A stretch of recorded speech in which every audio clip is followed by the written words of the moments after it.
Good to have you here. We got an amazing guest today for our Builder series. I'm going to move one of these big pillows right now so you don't have to cuddle up to these things, right? Brandon MacKay, CEO and president of Snugs USA. He's based in West Jordan, Utah. Brandon's laid back and employee empowered leadership style has taken a small family company from 6 to 50. Now he employs over 500 employees. Brandon MacKay has served on various boards, committees, work groups, inside and outside the promotional products industry. Who here has heard of Snugs, by the way? I'm just curious. So quite a few. Okay, fantastic. He's a Six Sigma Lean certified certification. He's got that certification, which is hard to do. I've been in that industry. And he's a strong advocate of process improvement and employee development. He currently resides in Utah County with his wife of 26 years. Applause there. Liz. 4 children and 2 dogs.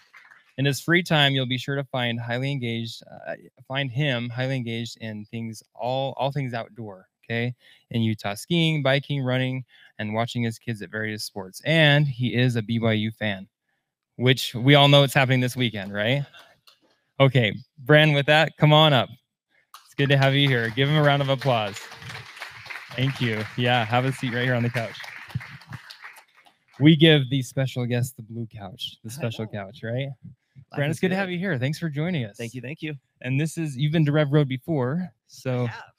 Yeah, I came down here probably a year and a half ago. Was my first exposure to RevRoad. And decided to do some work with them. So I'm excited. It's like coming home almost, right? Yeah, a little bit, right? And Brandon, Great thing here. You've got a little bit of connection with the company Race Ready. Is that right? Yeah, so that was something that I fell in love with here, Race Ready. So my youngest child races motocross, and just by chance, I was introduced to Race Ready when I came here. Cool. And anybody who has done online registration for youth motocross could see how fragmented it was and how unpopular it was for parents trying to get their kids signed up for various events. And so when I found out that they were involved with this, and then obviously I was a customer of theirs using the app, and using that, it was awesome. I love Race Ready, and very cool. They're right on that area right now where things are getting really exciting. So very cool. I'm super excited for those guys. Race Ready, raise your hands. Yeah. So all right, there they are, Spencer. Well done. Well, Brandon, it's good to have you here then. Tell us a little bit about your upbringing and where your entrepreneurial spirit came from, and how some of this came to be at Snugs. So, like I think almost all Americans, those who are not generationally wealthy, right? I grew up in just a modest home. I have 3 older sisters. I was the youngest boy, so by the time I came around, things were really good for me. That's rough. That's why you're so entrepreneurial right there, right? Yeah, right. I was a fight for survival. Make it happen. And my father, he worked at Kennecott, Rio Tinto for 44 years. My grandpa, who lived next door to us, he also worked at Kennecott for 40 years. And I think just the instilled work ethic from them. Obviously, I had the luxury of having good parents and living next door to my grandparents, which is unique. It doesn't happen anymore. It kind of has faded away through time. And the downside of that is that I always got good jobs from them, right? Yeah, right. So I think fathers always give their kids good jobs, and then it gets twice as bad when your grandpa lives next to you. So I think apples and all those things, right? Work ethic as a young kid was something that was not a requirement; it was a demand. And but it's fulfilled me for my life very well. Like most kids, lawn mowing is very good, and lawn mowing for me was awesome as a kid. And I think that's kind of where you start mowing lawns. My dad, the misfortunes of working at Kennecott were that every few years they had these cycles where they would go on strike. And so my dad, growing up in that environment, he would pick up odd jobs, and I helped him clean office buildings as a young kid too. So no job was beneath us growing up and as a family. And so mowing lawns and helping my dad out at nights and whatnot, cleaning office space, I think just instilled work, and then obviously the value of money. So I think that's kind of where it started for me. and always had an attraction for it. I always not just like to earn it, but I'm very much a saver, and earning it's hard, but getting it from me is twice as hard. That's awesome. I'm sure your wife loves that about you, right? Yeah, it's been a conversation point of very, very unique things. So when you saw your dad go through some of those hard times, layoffs and things, did that kind of fuel that spirit where you wanted to control your own destiny? For sure, fuel it. I wanted to control my own destiny. I wanted to not be beholden to kind of the man, things outside of my bounds of control, and a lot of those things were outside of the bounds of my control, for him. What I can say though is, as a kid growing up, and I reflect upon this all the time, is I never knew when things were lean. My parents did an amazing job of making sure, at least me as a child, I never understood when we were getting milk and cheese, right, for free. And they did a great job of masking things for me. And so I'm really appreciative of that. And I think they did a really good job of doing the best they could do. That's awesome. Great parents. So, tell us a little bit about, you went to Cottonwood High, and you grew up so in I Salt grew Lake. up in Taylorsville, and Okay. there was this weird little pocket that got bused to Cottonwood. So I ended up going for junior high. I went to Bonneville, which was right near Cottonwood High, and then ended up going to Cottonwood High School. And that had a lot of unique kind of soul searching experiences too, right? So you grow up, quote unquote, kind of like on the west side in the valley, and then you get bused to kind of a much more affluent area. And that was really, really hard as a seventh grader. I can reflect back in the seventh grade, going to class for the first time, and someone asking me what kind of pants I had on. I was like, blue, I don't know, Levi's. Why do you care, right? I have no idea what the question is, and so that was a challenge for me, kind of in those the seventh, eighth grade years, kind of adjusting from no class to class. I had no idea. Do you think that helped maybe build some grit within yourself? And I think it fueled the grit fire, right? It's like, oh, there is levels of sophistication that I had no idea about up until that point. Cool. Okay. And then tell us about your early days at Snugs. How did that come about? So one of the greatest benefits of going to Cottonwood High School is I met my wife there. So she's awesome. And I met her. I knew who she was through junior high, but kind of became more acquainted with her kind of in that transition point between ninth grade and our sophomore year. And we started hanging out kind of at that time, and the rest is history. So I think that's the greatest thing about getting bused across the valley, was I met my wife, and she's awesome. And that's kind of where we were exposed to kind of this new business, this new idea, and this new concept. And so it was a family business, and that's where I got involved with it. It was through her side of the family. Very cool. So tell us about your first position at Snugs. What did you start out doing? I think, like most people, when there's no one there, when it's all family, again, there's no position that's beneath anybody at that point. But I mean, really, my job initially was to run errands. It wasn't my goal or my dream or my passion to do what I would. You didn't dream about that every single day, huh? Yeah, I mean, there's oftentimes I think back and I'm like, oh, I could just kill my guidance counselor, right? There's lots of other ways to make money in this world, and they should have been more impactful to me. But I was the gopher guy. I ran errands, did the mail, helped out with phones, and I think through that process of really being able to sit back and reflect now, is saying I started at ground zero, gives me a lot of influence on people that are going up through the ranks of Snugs right now, or people that want to sit where I'm sitting. Is I've sat where you're sitting, and it's been very impactful for me. Very cool. So it sounds like you started at the very bottom of the organization and then rose to the top. Yeah, I was the grunt, the absolute grunt. Very cool. And I'm assuming that you share that story quite a bit with your team and with your staff. Absolutely. Yeah. I mean, and then as you grow up, and it's a business, scales. Unfortunately, we picked a business model that had to scale, right? We had to add products and processes and people and decoration methods.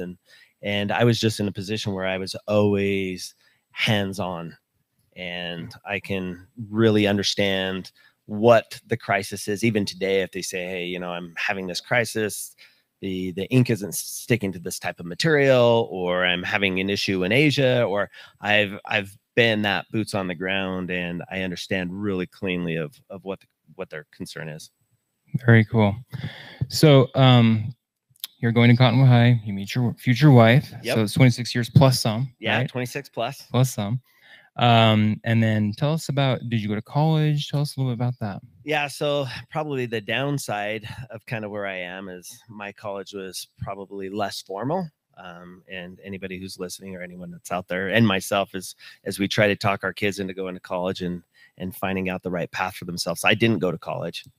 So, but I think through life and through all these experiences, you know, I probably paid 5 times the college wage in mistakes that I probably would have earned in college. But I have no regrets at this point. Again, I was given lots of opportunity to succeed and lots of leash, and I unfortunately probably wasted a lot of money to get those lessons. It's cool because in sitting down with you and getting to know you better, we talked about how you can go to college, and that's the traditional route, or you can go through the school of hard knocks and learn probably as much or more and spend 5 times as more, right? Yeah. But it can also get you to your end goal as well. Yep. So very cool. Okay, so tell us about the business Snugs itself. What product did you start out first with, and how did they get their start as a company? So we started out with one product, which was really popular in Utah, kind of in the early 90s, which was an eyeglass retainer. We started out in retail, so we sold to chain drug convenience stores and gas stations and things like that, and we just got slaughtered. We got exposed to something very early in our existence, which is called a buyback. So when you sell to retail, if they don't sell it in such a time, then you get the opportunity to buy it back, right? Which is usually twice as hard as selling it in the first place. So we got involved in this situation with a convenience retailer, gas station convenience retailer, that exercised the right for a buyback. And so we had the option to, and the luxury of getting all this product back. And just through a casual conversation, we got turned on to someone that said, oh, these look really cool. You should try to figure out a way to put a logo on them. And so just early market research, we found a trade show in Southern California that just did this. It was an opportunity for suppliers like us now to go to this trade show and show that we can put logos on stuff. And we went to this trade show, and people were going just insane about it. They were going absolutely bonkers. And so we took this pile of lemons and made lemonade, and we exited retail at that point and went straight to a distribution channel. So that was our first product, which was awesome. And then, you know, again, I wish you could say that you were the smartest person in the room, but we were out at a trade show, working a trade show, and we had this eyeglass retainer, and we had it around our neck, and they give you badges when you walk in with the, you know, a vinyl badge with a pin in it. And we just had the pin stuck through the end of it. And we had a potential customer just come through the booth and said, oh, you guys sell lanyards? You're like, yeah, we do now. And it's just these evolutions of customer input and ingenuity and blind luck, where we were just constantly overturn these stones. And a lot of it, I think, had a lot to do with hard work, but I think a lot of it still had to do with just grace. There's been so much grace in our business that in the 30 years that it's been in existence, I could cite off 50 times where grace was influential in our business, where it wasn't luck. It was like, holy crud, this is like divine intervention. That's cool. That's cool. Thanks for sharing that. What, okay, so you, all of a sudden your business model changed a little bit. Absolutely. Yeah. Pivoted almost by accident, right? Yep. And so then what were the next steps? What was the decision that then fueled exponential growth within your company? So I think we found that the promotional products industry, so I see lots of promotional products in here, lots of RevRoad, your hat is a promotional product. So we found a tremendous appetite or consumption from businesses who are trying to brand their business and kind of try to get it from the infancy stages to mainstream. And you have a various forms of marketing out there. You have social media channels out there. You have print, newspaper, you have television, radio. But promo is just kind of this evolutionary cycle of all businesses that founders love to see their own logo on stuff. And so our business just absolutely scaled at that point. I think at the time we were young, or I was younger, and had lots of gas in the tank, so to speak. And so we just constantly stumbled on these products that were just on the cutting edge of going mainstream, or on the good side of something happening. So example would be like 9/11, right? 9/11 happened. It was horrific, but we were selling these lanyards to conventions, and we were selling them to colleges and to bookstores and stuff like that. But then the employee ID market went like that overnight.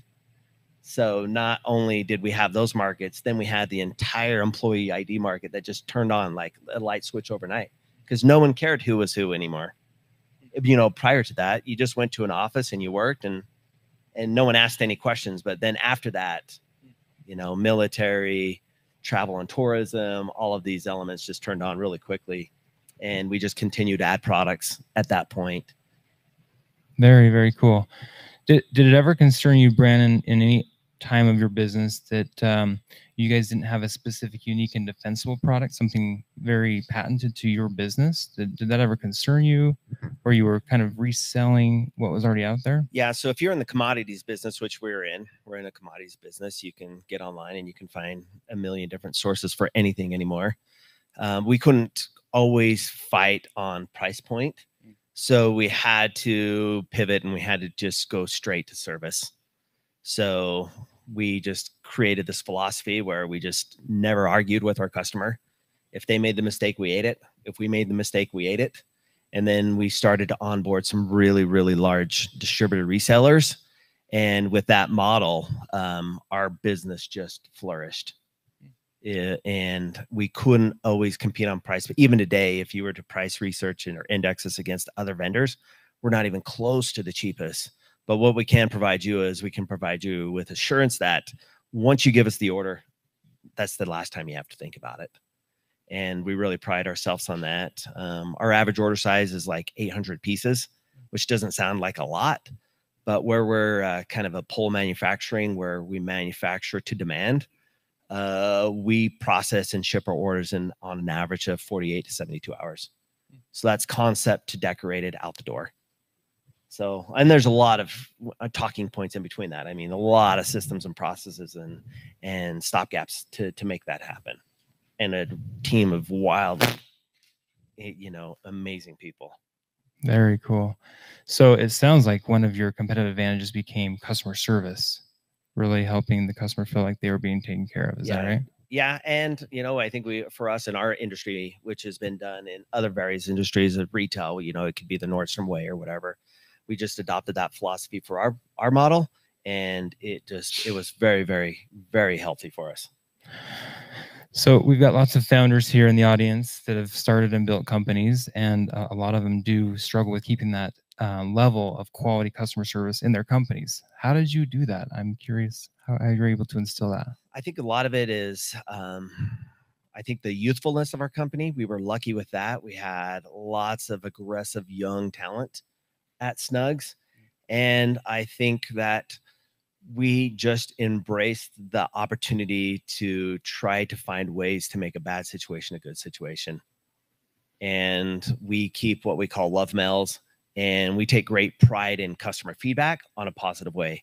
So we distribute all the customer love mails that are coming in, and we're really highly rewarded to our employees on those who can achieve those types of inbound, you know, the inbound kudos, so to speak. Very cool. Thank you for sharing that. Well, Brandon, awesome job, by the way. I mean, that's incredible that you were able to build that system. What were some of the marketing channels you used to help? I mean, coming from a marketing guy, right? What were some of the channels you used to help get that growth and start getting the name out there about Snugs Corporation and bring in some of those orders? Yeah. So for us, we didn't have the luxury of just a social channel. A lot of our abilities to scale our business was getting out there and getting on the road, meeting with potential customers. And then using the services that were out there, you know, so if you guys were to go exhibit at a show, they would give you opportunities to buy additional marketing services. Or if you belong to an association, they typically have marketing services they can provide you. Or if you are using a trade publication or a magazine, and now you would have social channels. And we just did a really good job, and we still try to do a good job of trying to find ways to have them invent new services for us. You know, what are new things? We understand that us and all the competitors and everybody out there is doing this, or they're buying this ad space. If you can give us a new opportunity, you know, we have this new budget, and if you can create that, we're happy to spend it for you. And if we did a lot of pushback on our vendors that were providing marketing services for us to find ways for us to spend money. If you tell them we're going to give you $30,000 or $20,000 above our current ad spend, but you have to create a new thing that you're not advertising right now, it really, really opened up a lot of opportunities for us. And nobody out there won't come up with a new way for you to spend money with them. And so we just went from kind of mediocre, and then we were starting to populate up onto the top of these search engines, and they were creating new banner ads, and they were creating new ways for us to spend money with them. So we went from someone that looked very small, and we were small, to someone looked like they had, like they were just generating revenue hand over fist. Fantastic. Have you worked with some of the same partners from day one, or have you changed partners over the years? Yeah, so we changed partners over the year, and you know, and people cycle out, and your rep doesn't work there anymore, or they get hired to a competitor, and so yeah, things change on that landscape. But I would say that there's never any regret in being a good networker, and you can spend money in these social channels, but those who create the opportunities for ad spend really control a lot of the chess pieces. Great insights. Thanks, Brandon. Okay, so then to get to some of the tough questions, right? What were some of the challenges or the struggles you faced in the early years of Snugs? Yeah, so you and I talked about this kind of earlier, and I think the biggest challenge for anybody who's an entrepreneur is you just have to embrace the suck. It's just suck. It's terrible. Should we quote that on social media? Embrace the suck. Just embrace it. I mean, and I think a lot of the time when you're in it, you don't understand you're in it until you're out of it, and then you have time to reflect back at it. So I've never been pregnant, right? My wife's been pregnant, and we have 4 awesome kids. But if you remember how sucky it was, you would only have 1 kid, right? And I think a lot of that is kind of the same thing for entrepreneurs. If we ever remember how bad it was, we would never do it again, ever. And I think, you know, that's another grace kind of thing that we have. We have the ability to kind of forget how awful it was. And then we stick our head back in the skunk hole, right? And we're back at it again. And I think for me, I think the number one thing that I can always tell people are, they say, hey, you know, what do I need to do? And you need to be really good at just embracing it. And it's going to be terrible. And you're going to sleep under your desk, and you're not going home for 3 days, and you're going to smell, and you're going to get on, you know, 8 flights in 4 days. And that's just the way it's going to be. And if you can get past that mentally, then the opportunity to learn grit and to be successful starts to come. Anyone else relate in the audience? Embrace the suck. Love it. Thanks, Brandon. Is there a specific instance or story or some memory that jogs your mind that you really had to embrace the suck and really get through a specific challenge?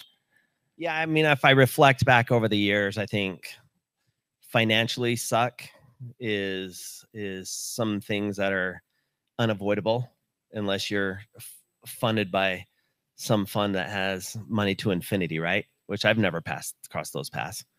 I think the physical pain, I can remember a very large job that we had where we had boots on the ground in Asia and we don't turnkey a lot of business, but we were turnkeying some business out of Asia. So completed finished goods, and our QC agent was concerned about something. And, you know, I went to China and came back in 4 days, you know, to QC a job. And those are just crappy things. And no one rose their hand, right? It's like, hey, who wants to go to China on a round trip? And you're going to be back in like 4 days. So those are terrible things. But even like last year in kind of the pandemic cycle we sell a lot of personal care products. So we sell a lot of lip balm and sanitizer and sunscreen and lotions, and we make a lot of it. And we were going through, at that time, we were going, through 400 to 800 gallons of material a week in just making sanitizer, right? So we compound on site. So we formulate, we compound, we fill the bottles, we make the labels, et cetera, all the way, totally vertical. And we pivoted from about 400 to 800 gallons a week to about 7,000 gallons a week in about a 3-week span. So we were buying it by the barrel, and then we were buying it by like the full tanker. Like, we'll buy the whole tanker, whatever will fit on the semi, we'll buy the whole tanker full. And so that was a very, very awful period of time of saying, how do I scale to this type of volume, which is mind-bending, crippling in a 3-week window. And so this is very fresh, and that's just finding that one specific material, right? And then you have all of the other components that go into it. Then you have labor, and then caps and bottles and labels and talent and people, and it's COVID, and people are scared to go to work. I mean, so you just have to just pull your hat down tight or pull your boots up tight. And you have to navigate your staff in a very calm and collective manner, because they will imitate you to the nth degree. If you are calm and collective, your frontline people are relatively calm and collective. And you just have to persevere in keeping your cool, because they will mimic you to the T if you don't. How do you do that? How do you keep your cool in those moments of intense heat? I think for me, it's I think you've been around the block, so you have that luxury. You're like, oh, this is the same problem, different set of cards, right? Same problem. I think so. You have the ability to reflect. I think for me, I try to find the ability to have good networks. So I have good networks in industry and out of industry. So I would say that's probably, for entrepreneurs, you've got to find a way to network inside your industry and outside your industry. And there's great opportunities for that in the Utah market. There's lots of paid for networking services out there. And then there's a lot of associations out there that provide networking opportunities, or boards or services or things that you can do to give back that get you in contact with other peers. And I would say just really focus on that. And for me, networking has really given me the opportunity to find other leaders, regardless of what they service, to give you influence on how to make good decisions. And so for me, last year, I was able to go to my network that I involved it with through an organization called YPO. And I could say, hey, this is my problem. This is my crisis. I need some input. I need some help on how to navigate some of this. And some of it was sourcing help. Some of it was customer terms help. Some of it was, how do we navigate in trying to understand what proper protocol is for employee safety on premises, because we have a few hundred people coming in and out every day. And how do we make sure that they feel safe? Great. Thank you for that. You said help. Is there a specific mentor or person that comes to mind that was really a great coach for you during some of these formative years and in your career? Yeah. So early in my career, so I started at Snugs in the early 90s, and then, from the early 90s and then up through 2004. And a lot of people fall off their chair when I say this, but my really good mentor at that time was my mother-in-law. And most people hate their mother-in-law, right? You're lucky. You're a lucky man. But she was so calm and so collective, and such a calming influence on me. And she was really good about teaching that to me. It's like, hey, just take the data points you have, and then just start trying to build a process to fight your way out of this.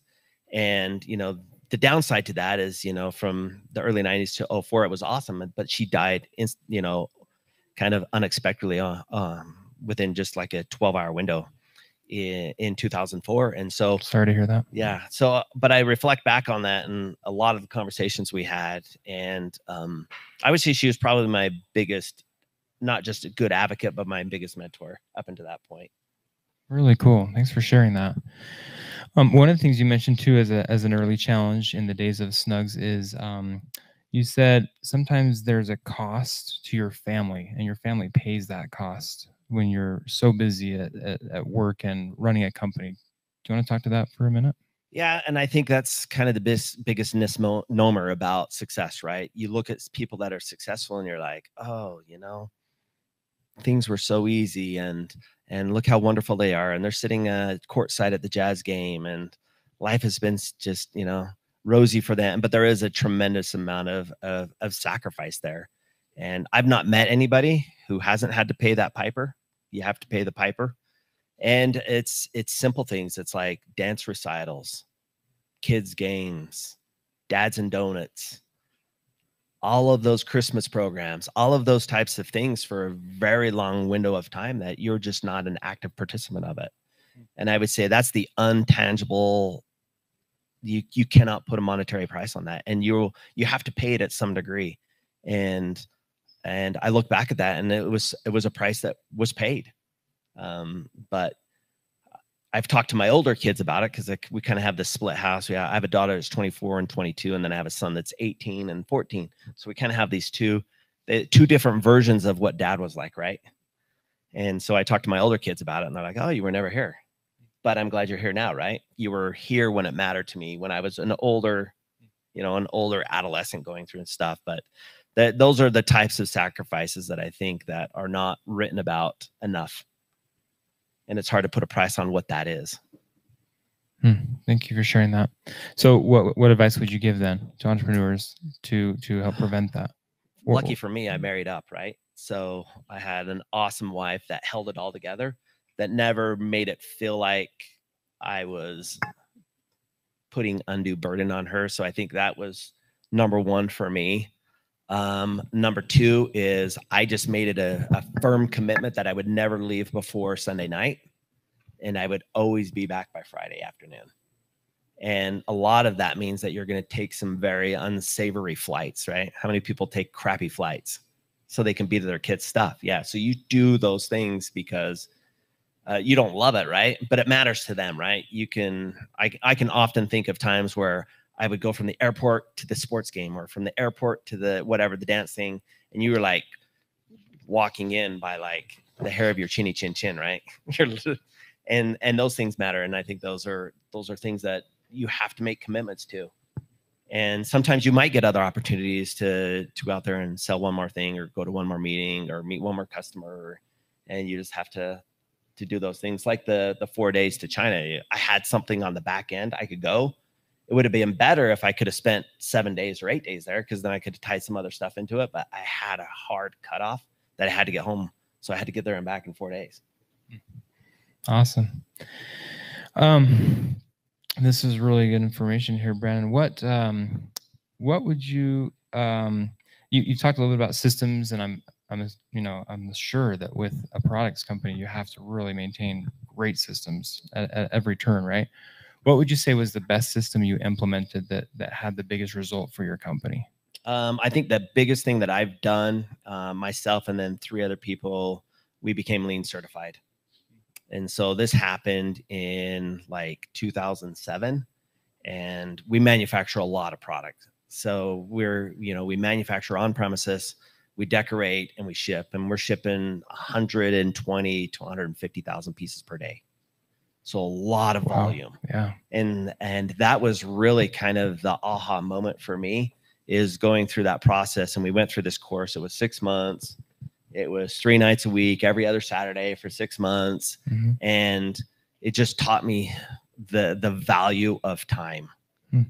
And you cannot waste any steps. You cannot waste motion. And I can give an example of us as a manufacturer, but sitting next to me in the same class was process analysts from eBay. They didn't produce a product. They were trying to capture hundredths of a second of process improvement time. So to have that 2 paradigm in one class, for me, taught me a lot. And to just listen to how they were trying to improve their tech side and how we were trying to improve our manufacturing side was very valuable for me. So going through that process was super impactful for me. I think if you are a leader of a company, I would highly incentivize you to do it, because it matters on manufacturing, it matters on tech. But it also gives you the ability to talk with everybody in all departments. So if they say, hey, we're going to do this Kaizen event, or if we're going to do this 5S event, or if we're going to do this, process improvement exercise, or whatever it is, you always can be an active participant, because you understand the terminology. You understand what they're trying to accomplish, and then you can push back on it, or you can say, hey, that's a really good idea. And then be able to just be open. But I would say just be open to whatever the result is. Because in process improvement, when people do good Kaizen events, the improvement is the answer. And sometimes it's not what you think of. And a lot of entrepreneurs think they're always right? So there's a level of empowerment there. Yeah, and that's where you give all the empowerment, right? You afforded yourself to hire smart people to do smart processes. Very cool. Thank you. How do you, in today's day and age, right? It's really important that you get good people on your team. So how has Snugs been able to do that, to get great people on your team, even when hiring is really difficult right now? Yeah, so hiring's a nightmare right now, right? It's been really challenging for us.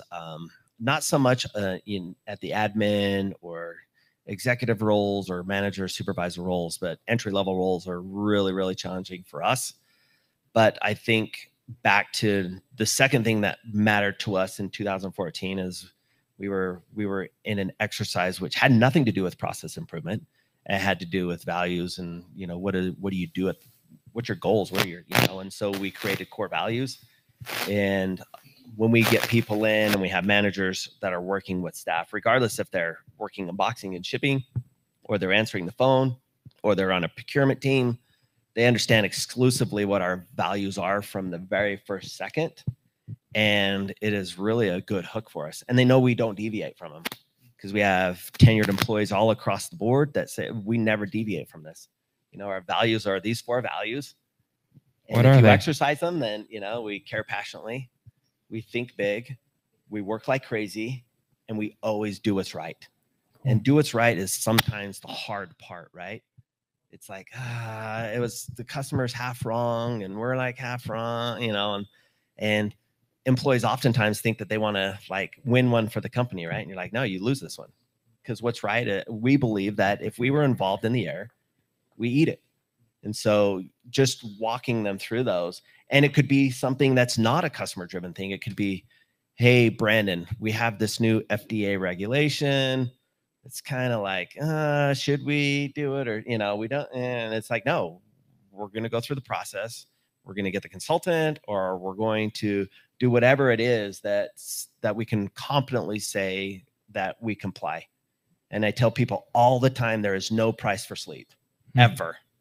So if you believe that there's no price for sleep, meaning that you're not going to cut a corner for sleep, then for me, which it just pisses my wife off to no degree, that like at 11:30 at night, I'm like, all right, you've got like 30 seconds to get in whatever you want to get in. Because at second 31, it's lights out for me. And I'm going to be in a coma for like 6.5 hours. I like it. Balance on all things, like you told us earlier, right? Yeah. And for us, again, that value of do what's right is if when you can sleep or you're given the opportunity to go to bed, it's a beautiful thing. You're not tossing and turning and popping pills and this and that. You're like, no, I'm out. Great advice. Yeah. Also entrepreneurs that are sleepless in this room. So this is great. There's no price for sleep. Awesome. Tell us about your fundraising moments and experiences. What did you do for fundraising for Snugs? Yeah, so I think all of us who are entrepreneur go through friends and family. So the friends and family capital raise is always fun, right? And trying to talk them into your vision or your ideas is something that's very challenging. But again, I think if you have good core values and you express what these values are to whoever you're trying to raise capital from, it resonates with them. And for us, it's worked with friends and families. It's worked in institutional bankers, where they're coming in and saying, hey, this is the box that we have to live in from bank, ABC. But you tell them about your business, and you tell them about your model, and you tell them about your vision, and you tell them about your values. It does always help. It always gets you just a little bit more. And then last, you have to be willing to push all your chips to the table, right? I think every entrepreneur in the room is like, I will HELOC my house.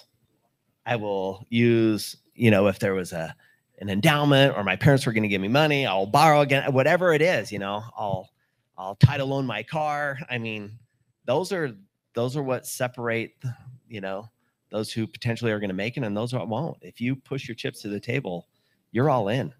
And it just takes it to a whole new gear. You go from that fourth gear to fifth gear now, because now there is something very tangible on the table, and it's your reputation, it's your word, it's your home, it's your car. And for me, those have been very highly motivating things for me. More accountability, right? Yeah. So not a lot of venture funding is what I'm hearing. No, so no venture funding.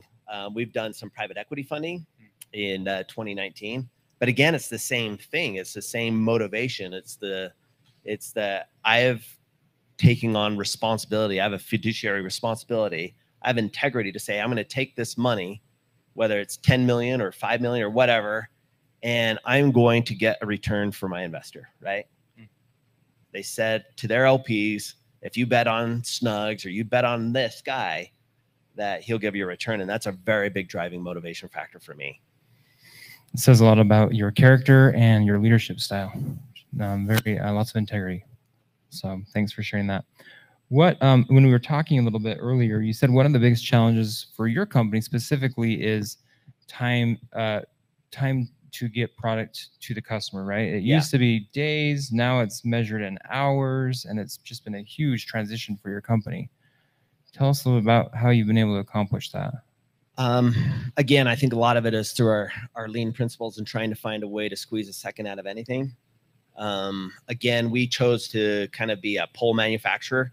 So you can really be pull, meaning you're gonna produce on demand, or you can be, I'm just gonna inventory and I'm just gonna pull it off the shelf, and I've got 6 months of whip out there and we're never gonna run out of goods. But when you're pull, you have very healthy inventory cycles, right? You have a very healthy balance sheet. When you're very heavily driven in inventory, it gives you the safety stock, but it doesn't improve your financials. So we chose to be pull, and it's been great, and it's been successful because we have really talented people that understand how to improve and improve the volume or improve the throughput and then improve bottlenecks. The downside of our current state is we have tremendous supply chain disruption. We have just a horrific, I read an article 2 days ago where there's 50 plus ships that are at Long Beach right now, 50 plus, Incredible. And it's just not specific to promo. It could be, I need, the battery's dead in this thing and it's not working and we can't talk loud. And no, I'm just saying. Are you okay? I can't get a replacement. I was gonna battery. say, I can hear you. I can't get this replacement battery, and no one knows where it is, and it's on the boat. And so I think supply chain disruption is going to be very impactful, not just current state, but future state. What shift is it going to make for people like me? I think it's to be determined. And the cost of supply chain disruption right now has been very, very impactful for us. We're quad almost 5 times the cost of containers of where we were 18 months ago. I have a very good friend in the promotional products industry that just paid a $5,000 waiting fee on top of their container cost. So they paid 5x over 18 months of what it was, and then they just paid a $5,000 penalty for it being sitting out in the ocean on a ship. And where does that end? So I think supply chain disruption for us is kind of our critical talking point every single day. And we've seen that with some of the portfolio companies here at RevRoad as well. It's tough right now. Oh, it's crazy. Well, Brandon, you've recently had a cool event happen with your company where there was an investment in your company and a buyout scenario of some sort. Yep. Tell us about that, and what are the next steps for you in your career? So I think number one, I kind of touched on it. I have a responsibility to get a return, right? Like everybody probably in this room, we're beholden to someone. So my goal number one is to promise the return that we agree to. I think we're on the right trajectory to make that happen. Number two, I think we'll have probably an acquisition or two in our short future that will help accommodate that. So that process is really exciting. It's exciting to be on the selling side, right? But it's really super addictive to be on the acquisition side. So I'm really enjoying that right now. And I do other things outside. Obviously, I have one little investment in a RevRoad company. I do a lot of development. So I have a lot of pieces in land development. And I like funds. I like real estate funds. And for me, I think I like what I'm doing. I'm 46 years old. I don't have any friends that can sit home all day and like, process through what golf courses we would want to play or where we want to go skiing. So work is a necessity for me. I think probably due to some of the behaviors I have. I have to, my feet hit the ground and I'm like ready to rock and roll. And then I don't think my wife wants to hang out with me like 24/7. Like even this morning, I'm like, I would work from home in the morning. She came out and said, why are you here? And I'm like, oh, what do you want to do today? And, you just see like fear come over her. No, go to work. Brandon, one last thing on that topic. You've been a very successful entrepreneur and a founder of a company and a very strong family man as well, right? Tell us about how you've been able to do that and make that happen. Oh, it's always the case. Yeah. So I think making time is a lot of sleepless nights, right? And just trying to coordinate your schedule to where, and to current state, I'm much luckier than I was 5 years ago, but just like current state is, I said, I'll choose to make less if I can get a better staff member, or I can get 2 better staff members or 3 better staff members, or someone to help with that load of coordinating or helping you schedule your time and your availability to be able to attend these things. Because like I said, I missed a lot of my daughter's events and I'm trying not to duplicate that with my younger boys. So I really, really try to get to all of those things. And to do that, there's sacrifices that you have to make somewhere else, so, you're doing emails at 9:30, 10:30 at night, and you're trying to catch up in other places and just try to be in a position where you can, and to do that. And I think that's the luxury of being an entrepreneur, right? I tell anyone who wants to be an entrepreneur, the greatest thing is that you can choose any of the 80 hours a week you want to work. So right. They all have to you have to check them all off. You can choose however you want to get them done, but they all have to get done.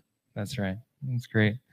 Well, let's open it up to the audience for questions. What questions do you have that we can direct towards Brandon? And we have time for probably 3 or 4. In the back, Jess. Let's wait for a mic, if you don't mind. Okay, so it sounds like you're really, really busy. There's a saying, work smarter, not harder. So what pieces of advice would you have in terms of automating or maybe delegating so that you have more time to make those events? So I think delegating things that don't matter is always important, right? I think only hiring people that you can trust is also important. I think for me, I live in Saratoga Springs. I commute to West Jordan. So I always try to save those 5, 10, 15, 20-minute calls for my commuting. I always schedule them for that. As I look at, I think probably the biggest time burner is email. So myself and I don't know what your comfort level is, but my comfort level is super high. So I let people look at some of them and look at my calendar and try to help fill the voids, right? Try to help get rid of the noise. And that's super helpful for that. I think the more trust you have in people, the more time you create for yourself, ultimately, at the end of the day. Thank you. That. More trust you have for people, the more time you create for yourself. That's a good one. Another good quote. Other questions? Up here up front, Bruce. No, this is in relation to kind of the supply chain nightmare that's happened. Do you think a lot of this just-in-time manufacturing, is that going to change as a result of this in the long term, or do you have a feel for that? Yeah, so because it sounds really cool at first until it's like, oh, everybody that has warehouses of stuff is winning during COVID, right? Yeah, it's a beautiful thing to watch when things are working right. I think it will still come out at the back end as being the way to be successful, at least for us. Where it's put a lot of burden on us is finding alternative sources, right? So we were very comfortable in this 60-20-20 split. 60% comes from this vendor, 20% from this, 20% from this. You always had some redundancy and backup sources. But now you're really, really hitting the phone, you're hitting the internet, you're really sourcing hard to find alternative sources of product. And we've been successful and we've not been successful. I think the benefit of this is it's really helped us identify SKU selection and improve our SKU selection and force us to get rid of stuff that sucks or doesn't meet the litmus test, or we kept it because it was just a slight derivative. But our SKU reduction thing has been really improved over the last few months. I do think there's light at the end of the tunnel, but I don't think it's going to happen until spring next year. Cool. Thanks. So what I just heard is earlier when we were talking about problems of your company, you said you have to get through a lot of suck, and now you're trying to get through less suck, right? Yeah, well, it's still sucky. It's hard. Anybody who works in procurement right now or supply chain management, man, you better just freaking kiss them on the forehead, because it is a hard thing right now. It is so hard. Do we have any idea of when it will end? I mean, if like I said, I think if you wanted me to guess, I would say end of spring 2022. Got it. We have some very challenging stuff ahead of us. We don't get all of our product, but we get about 60% of our raw materials from China and then 40% globally, because we manufacture a lot of personal care. So you buy raw ingredients wherever they're indigenous to. So, but I think China is definitely going to be a challenge. They're operating at about 70%. Our appetite is 100%. So you look like every 3.5 days they're a day behind in what they can meet as far as quota. So until they can get back to fully operational, it's going to be really impactful for us. And there's not a lot of places to pivot to. People are like, oh, just go to Vietnam or go to India, or there's no infrastructure there yet. And what quota is available in those developing countries and those developing areas, even in the United States, all that quota is already consumed. Interesting. Thanks for that insight. Other questions? Back in the back. Yeah, you mentioned how you didn't go to college and you made a couple of expensive mistakes. I'm wondering if you could tell us what was one of the most expensive mistakes and what you learned from it. So lots of equipment mistakes. So, but I would say, or software. I would say software and equipment, but we do a lot of dye sublimation transfer.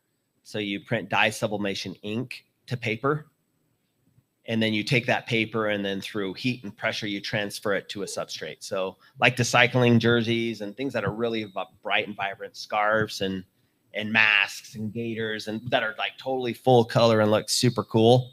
Those are done in dye sublimation. Well, early in the dye sublimation days, we bought this printer and literally we had like 2 nickels to rub together maybe. But I bought this printer that was $110,000 printer, and it was supposed to do everything but make my bed. And we got that thing on premises, and it was the world's most expensive boat anchor. It literally never worked from day one, and I would have hedged my life on it that this was like the Dalai Lama of printers. This thing was answering all the questions we ever had. But and probably software would probably be me next. Software is a tricky industry where you can buy out of the box stuff, but for us, we need a lot of custom modified things or custom written things. And so I think I've probably spent 5 times on that on bad software choices and investments. One more question. Just to follow up on that last one, what were the lessons? What was the mistakes? What were the lessons? Do you mind repeating that question just so that they can hear it online? Yeah. So I think the biggest lesson that I've ever learned, and I don't care if you're buying a piece of equipment or you're interviewing someone, and people give me crap about it all the time, is I ask a ton of questions. If I'm interviewing someone, I ask them tons and tons of questions, not about their skill set, but about who they are. What's your ethos? And then I think on the equipment side, you ask lots of questions and never, ever, ever pass up the chance to call a reference. So if they say, hey, call so-and-so at this business, they have their equipment, feel free to give them a call. And I think 9 times out of 10, you never call, or they never expect you to call, but make those calls. Because not only are you going to get the answer to your question, you're going to get a potential network possibility. And through this COVID cycle and through what we're going on as far as supply chain disruption right now, it's become invaluable for us. So we've run out of inks over the last few months, but we've also run out of, which is insane, but we've run out of a material or a sticker substrate material that we use to print on and make labels out of. And literally the world's largest source for label media ran out of sticky adhesive. They had nothing shipping for like 7 weeks. So you can imagine the backlog they created. And we're going through about 20,000 feet of this material a day. And just same scenario as we called on someone that we knew and we said, hey, we're in a real bind. We know you process this type of product like us, material. Do you have any excess WIP that you can sell us? And they sold us like 47 rolls of material. They're massive. I mean, they're like the size of this couch. And I think those are the wins that come out of those types of things. You know, you took something, you were asking a question about equipment originally, 5 years later, they're selling you product and they're helping you out of a bind. So great insights, Brandon. Thank you so much. One last question that we like to end with is, what is something that you've been able to do with your life or your family that has been a result of your success? What fun thing? Man, race motocross. Yeah, go race ready. I would say that's probably one thing. And it's been super fun for us. My wife and I always laugh because our other son played super competitive soccer. So he played on a P1 team here in Utah County, and their fees were like, it's ridiculous what their fees are, you know, but you're like paying like $5,000 a year. You're like, you're playing soccer. You have you have cleats and a kit. How is it, you know, but then we always laugh, right? Because these soccer families are like, I can't believe it's that much. You're like, dude, you have no idea. Pray one of your children ever gets into motocross. Like a fraction, right? But I would say probably the biggest benefit for us is it's given us the chance to enjoy our kids and their activities to levels we've never imagined. And I think that's the greatest part, right? It's, I need a new clutch, or I need a new tire, or I need new cleats, or it's given us the ability to provide those needs. So cool. And sometimes they're wants, right? They just want it. And it gives you the opportunity to provide for the wants too, not just the needs. That feels good. That's cool. Everyone give Brandon a hand of applause. This is awesome.